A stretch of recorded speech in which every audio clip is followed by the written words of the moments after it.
తీగ శ్రీనివాస్ గౌడ్ బీసీ యువజన సంఘం రాష్ట్ర కార్యనిర్వాహక అధ్యక్షుడు. ఈ రోజు బీసీలకు 42% విద్యా ఉద్యోగ రాజకీయ రంగాల్లో బీసీలకు 42% రిజర్వేషన్ కల్పించాలని చెప్పి బీసీ జేఏసీ తరఫున అష్టాంగ ఆందోళనలో భాగంగా ఈ రోజు రన్ ఫర్ జస్టిస్ అనే కార్యక్రమాన్ని బషీర్బాగ్ లోని బాబు జగజీవన్ రావు గారి విగ్రహం నుండి ఈ రోజు లోయర్ ట్యాంక్ బండ్ లో ఉన్నటువంటి అంబేద్కర్ గారి విగ్రహం వరకు పెద్ద ఎత్తున BC, SC, ST, BC minority బిడ్డలంతా కలిసి పెద్ద ఎత్తున ఉద్యమాలు చేయడం జరిగింది.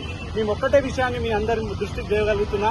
ఒకటి, బీసీలకు 42% రిజర్వేషన్ కల్పిస్తానికి గత 2 సంవత్సరాలుగా స్థానిక సంస్థలను పోస్ట్ పోన్ చేసుకుంటా వచ్చినటువంటి కాంగ్రెస్ ప్రభుత్వం నిన్నటికి నిన్న ఒక బీసీ బిడ్డ గెలవడం తోటి ఇక ఈ జోష్ లో మేము రానున్న రోజుల్లో రిజర్వేషన్లు కల్పించకపోయినా పర్లేదు, బీసీలకు పార్టీ పరంగా ఇచ్చి రిజర్వేషన్ ఎన్నికలు పోదామని అనుకుంటా ఉన్నది. కాబట్టి మేము ఒక్కటే ఈ ఆందోళన చేస్తున్నటువంటి విషయం పైన మేము ఒక్కటే హెచ్చరిస్తా ఉన్నాం.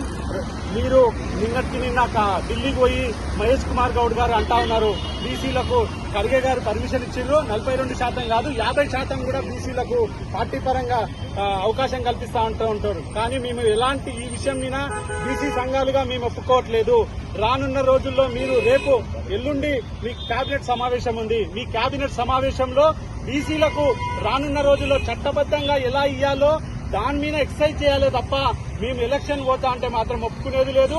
రాష్ట్రంలో రానున్న డిసెంబర్ 1వ తారీఖున పార్లమెంట్ సమావేశాలు స్టార్ట్ అవుతా ఉన్నాయి. ఇక్కడున్నటువంటి బీజేపీ నాయకత్వాన్ని మేము ఒక్కటే హెచ్చరిస్తా ఉన్నాము. మీరు గల్లీలో ఈ శాసనసభలో అన్నిటికీ ఓకే అన్నారు, కానీ ఢిల్లీలో మాత్రం మీరు ఈ బీసీలకు చట్టబద్దంగా రిజర్వేషన్ ఇవ్వడానికి ఒప్పుకోవట్లేదు. కాబట్టి మేము 1వ తారీఖు వరకు చూస్తాం.